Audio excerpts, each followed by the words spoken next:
regards to the roads, the lanes, the 3-lane compromise. But it's more than just the lanes. I mean, Sistrunk needs to be a destination.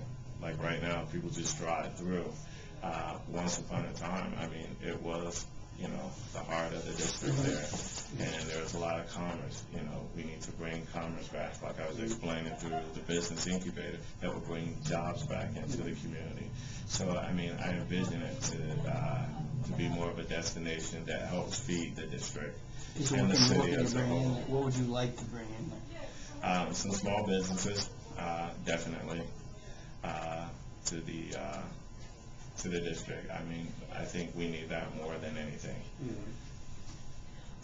What about the city's piece there on 7th that Milton Jones has the contract on, or, with the city is... 6 and 7, specifically, what do you mean? Yes. Well, it's been sitting there for 16 years, vacant.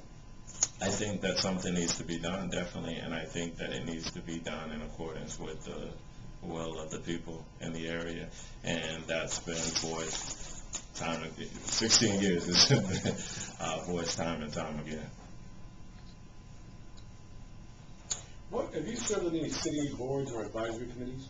On the city, the Marine Advisory Board. Marine Advisory Board? Yes. Can you cite an example of some issue or problem or something that came before that board and your role in either resolving it or moving it forward?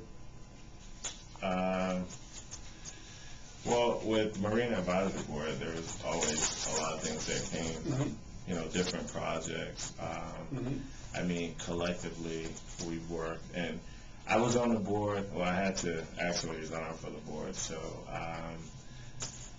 I wasn't, on there a long time. I mean, How long were you roughly, over a year. A year? So, any issues in particular that came up before that board? a lot of issues, different projects. What kind of stuff? Just projects? The sales, I mean, outside of District 3. Yeah. Okay.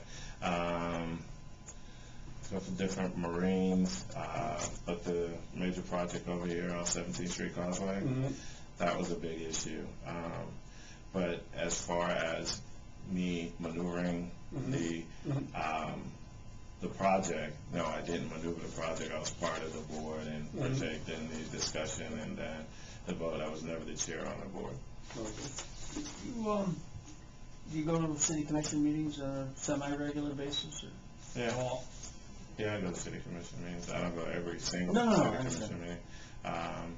I don't watch it. I mean, do you Some bring- technology, do you- we watch it. Bring issues to the table there, or just watch how they interact, or what? I've watched and I've spoken a couple of times on different issues. What's your assessment of Carlton Moore's performance? I think Carlton Moore has been a hard worker for District 3 for 20 years. I think he's been a hard worker. How would you be different than he was? Well, I'm going to bring some new energy, some new blood to the table. I think the problem that existed on the commission was lack of civility, and I think I would be able to bring some civility. In fact, I think that will probably happen regardless, because we're looking at the possibility of the commission having a whole new face on it. So Right. I think that's very important to the city as a whole, as well as District 3. So I think the difference there, I would say, would be civility. But oftentimes, he would find himself having to really fight for something because that district has a lot of different needs than the others, and, it was kind of an uphill battle, I think. So what's your take on that? And, do you have the... And that's what I'm getting at. I think that, let's just face it, a lot of times it was, the mayor and Carlton going at. A lot of times they were getting this deadlock, and then things would not progress, and District 3 at the end of the battle would suffer in that regard. So that's what I'm saying. I think civility is very important on the commission to get things going, to avoid always these deadlocks. in regards to issues that affect the city and specifically District 3. What will be the top need for District 3 in the next year? The top need for District 3, I would think, would be economic development and neighborhood safety. That's what I personally think, and that's actually what I'm hearing in the community, and that's what the residents of District 3. You mentioned here there's areas in the budget where we can decrease spending. Any specific areas? Well, when I was thinking about the budget and decreasing,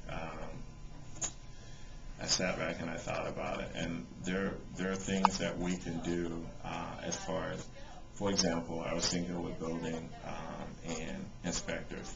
If we allowed a private company to do that, then we could decrease there. Also, we got to think outside of the box and, maybe look at 4-day work weeks. So we got to be creative there because we understand that things are very tight. I mean, and they're not just tight for Fort Lauderdale, they're tight across the country. Yeah, I just called Pembroke Pines and they're closed on Friday. Yeah. But we're going to start doing that here. No, it's Friday. Some Gotta people go. think we didn't do anything. That's why they won't miss it. Yeah. All right. Another question. What was it? I have a question. Oh, go ahead. No, go ahead. All right. I just was curious how you, I think, did Blosser have a fundraiser for you Yes. early on? How did you connect with that, kind of downtown power structure crowd? Pamela Adams said, you're a Gator. There's a lot of Gators here. But could you just talk about that a little bit? I think a lot was just more so personal relationships indirectly, being a Gator and knowing individuals, and when I expressed to them that, my interest in running and very excited, and, I got a lot of support people just even back to elementary school. So I have some Gators that are very involved and that were able to put that together for me as support. So a lot of it had to do with... So there is a Gator connection. Yeah, exactly.